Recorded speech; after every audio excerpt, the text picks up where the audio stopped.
Hi friends, welcome back to my channel cook healthy with Ashwini. ಇವತ್ತಿನ ದಿನ ನಾವು mushroom ದೊನ್ನೆ ಬಿರಿಯಾನಿ ಹೇಗೆ ಮಾಡೋದು ಅಂತ ತಿಳ್ಕೊಳ್ಳೋಣ. ಇದಕ್ಕೆ ನಾವು ಮೊದಲು ಮಸಾಲೆ ರುಬ್ಕೊಳ್ಳೋಣ. 1 ಹಿಡಿಯಷ್ಟು ಕೊತ್ತಂಬರಿ ಸೊಪ್ಪು, ಅರ್ಧ ಹಿಡಿಯಷ್ಟು ಪುದೀನ ಸೊಪ್ಪನ್ನು ಹಾಕ್ಕೋಬೇಕು. ಮತ್ತು ಇದಕ್ಕೆ 1 ಈರುಳ್ಳಿ, ಕಟ್ ಮಾಡಿರ್ತಕ್ಕಂಥ ಈರುಳ್ಳಿನ ಹಾಕ್ಕೊಳ್ಳಿ. ಆಮೇಲೆ 6ರಿಂದ 7 ಹಸಿಮೆಣ್ಸಿನ್ಕಾಯಿ, ನಿಮ್ಮ ಖಾರಕ್ಕೆ ಅನುಗುಣವಾಗಿ ಎಷ್ಟು ಬೇಕೋ ಅಷ್ಟು ಹಸಿಮೆಣ್ಸಿನ್ಕಾಯನ್ನು ಹಾಕ್ಕೊಳ್ಳಿ. ಮತ್ತು ಇದಕ್ಕೆ 1 ಇಂಚು ಶುಂಠಿ, 10 ಬೆಳ್ಳುಳ್ಳಿ ಹೆಸಳು ಹಾಕ್ಕೊಂಡು ರುಬ್ಕೊಳ್ಳಿ. ಆಯಿತಾ. ಈಗ ಪೇಸ್ಟ್ ಆದಮೇಲೆ ಇದೇ ಜಾರ್ಗೆ ನಾವು 1 ಟೊಮ್ಯಾಟೊವನ್ನು ಹಾಕ್ಕೊಂಡು ಪೇಸ್ಟ್ ಮಾಡ್ಕೊಳ್ತಾ ಇದ್ದೀವಿ. ನೋಡಿ, ಈ ರೀತಿ ಪೇಸ್ಟ್ ಆದಮೇಲೆ ಒಂದು ಬಾಣಲೆನ ಇಟ್ಕೊಂಡು ಎಣ್ಣೆ ಹಾಕಿ ಅದಕ್ಕೆ ಈ ಪಲಾವ್ಗೆಲ್ಲ ಹಾಕ್ತೀವಲ್ವ ಮಸಾಲೆ ಪದಾರ್ಥ ಎಲ್ಲವನ್ನು ಹಾಕಿ ನಾವು ಎಣ್ಣೆಯಲ್ಲಿ ಬಾಡಿಸ್ಕೊಳ್ಬೇಕು.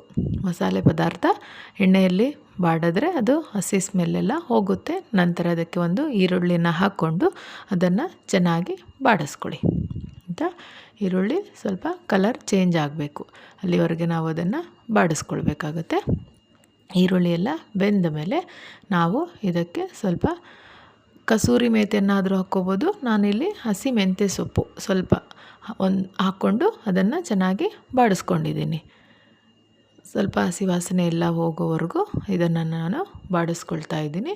ಬಾಡಿಸ್ಕೊಂಡು ಈಗ ನಾವು ಪೇಸ್ಟ್ ಮಾಡಿದ್ವಲ್ವ ಮೊದಲು, ಅದನ್ನು ಹಾಕ್ಕೊಂಡು ಅದನ್ನು ಕೂಡ ಚೆನ್ನಾಗಿ ಎಣ್ಣೆಯಲ್ಲಿ ಫ್ರೈ ಮಾಡಿಕೊಳ್ಬೇಕು.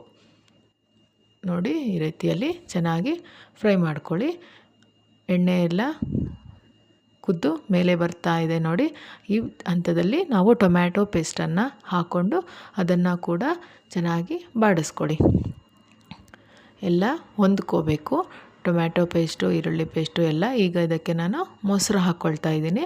2ರಿಂದ 3 ಸ್ಪೂನ್ ಮೊಸರು ಹಾಕ್ಕೊಂಡು ಅದನ್ನು ಕೂಡ ಚೆನ್ನಾಗಿ ಬಾಡಿಸ್ಕೊಳ್ಳಿ. ಈಗ ಎಣ್ಣೆ ಎಲ್ಲ ತೇಲಿ ಬರ್ತಾ ಇದೆಯಲ್ಲ, ಈಗ ನಾವು ಇದಕ್ಕೆ ಮಶ್ರೂಮನ್ನು ಸೇರಿಸ್ಕೊಳ್ಬೇಕು.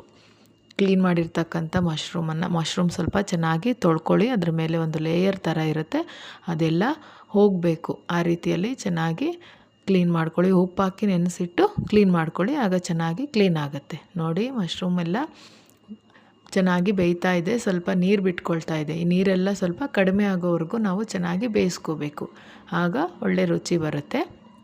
ನೀರೆಲ್ಲ ಕಡಿಮೆ ಆಗ್ತಾ ಇದೆ, ಕಾಣಿಸ್ತಾ ಇದೆ ಅಂದ್ಕೋತೀನಿ. ಸ್ವಲ್ಪ ಉಪ್ಪನ್ನು ಸೇರಿಸ್ಕೊಳ್ಳಿ ಈಗ. ಹಾಗೆ ಉಪ್ಪೆಲ್ಲ ಹೊಂದ್ಕೊಳ್ಳೋ ಥರ ಅದನ್ನು ಚೆನ್ನಾಗಿ ಕಲಿಸ್ಕೊಳ್ಳಿ. ಈಗ ನೀರೆಲ್ಲ ಕಡಿಮೆಯಾಗಿ ಎಣ್ಣೆ ಬಿಟ್ಕೊಳ್ತಾ ಇದೆ. ನಾವು ಇದಕ್ಕೆ ನೀರನ್ನು ಹಾಕ್ಕೊಳ್ತಾ ಇದ್ದೀವಿ. ನಾನಿಲ್ಲಿ 1.5 ಗ್ಲಾಸ್ ಅಕ್ಕಿ ತೊಗೊಂಡಿರೋದ್ರಿಂದ 3 ಗ್ಲಾಸ್ ಬಿಸಿ ನೀರನ್ನು ಹಾಕ್ಕೊಂಡಿದ್ದೀನಿ. ಆಯಿತಾ. ಈಗ ಈ ನೀರು ಸ್ವಲ್ಪ ಬಿಸಿ ಆಗಬೇಕು. ಈಗ ಕುದೀತಾ ಇದೆ ನೋಡಿ. ಈ ಹಂತದಲ್ಲಿ ನಾವು ತೊಳೆದಿಟ್ಟಿರ್ತಕ್ಕಂಥ ಅಕ್ಕಿಯನ್ನು ಸೇರಿಸ್ಕೋಬೇಕು. ಇಲ್ಲಿ ನಾನು ಬರೀ ಅಕ್ಕಿ ಮಾತ್ರ ಹಾಕ್ಕೊಳ್ತಾ ಇದ್ದೀನಿ. ಆಲ್ರೆಡಿ ನಾವು ನೀರು ಎಷ್ಟು ಬೇಕೋ ಅಷ್ಟು ಹಾಕ್ಕೊಂಡಿದ್ದೀವಲ್ವ, ಆ ಅಕ್ಕಿ ಎಲ್ಲ ಹಾಕ್ಕೊಂಡು ಒಂದು ಸರಿ ಅದನ್ನು ಕೈ ಆಡಿಸ್ಕೊಳ್ಳಿ. ಸ್ವಲ್ಪ ಅದು ಕುದಿ ಬಂದ ಮೇಲೇ ಲಿಡ್ ಕ್ಲೋಸ್ ಮಾಡಿದ್ರೆ ಚೆನ್ನಾಗಿ ಮಸಾಲೆ ಎಲ್ಲ ಕಡೆ ಸೇರಿಕೊಳ್ಳುತ್ತೆ. ಈಗ ಲಿಡ್ ಕ್ಲೋಸ್ ಮಾಡಿ 1-2 ವಿಷಲ್ ಬರೆಸ್ಕೊಳ್ಳಿ. ನೋಡಿ, ಎಷ್ಟು ಒಳ್ಳೆ ದೊನ್ನೆ ಬಿರಿಯಾನಿ ರೆಡಿಯಾಗಿದೆ. ಮಶ್ರೂಮ್ ದೊನ್ನೆ ಬಿರಿಯಾನಿ ನಿಮಗೆ ಟೇಸ್ಟ್ ಮಾಡೋಕ್ಕೆ ಈಗ ರೆಡಿಯಾಗಿದೆ. ಎಲ್ರಿಗೂ ಇಷ್ಟ ಆಗುತ್ತೆ ಅಂತ ಭಾವಿಸ್ತೀನಿ. ಪ್ಲೀಸ್ ನನ್ನ ಚಾನಲನ್ನು ಸಪೋರ್ಟ್ ಮಾಡಿ, ಸಬ್ಸ್ಕ್ರೈಬ್ ಮಾಡಿಕೊಂಡು ನೋಡಿ, ಲೈಕ್ ಮಾಡಿ, ಶೇರ್ ಮಾಡಿ. Thank you.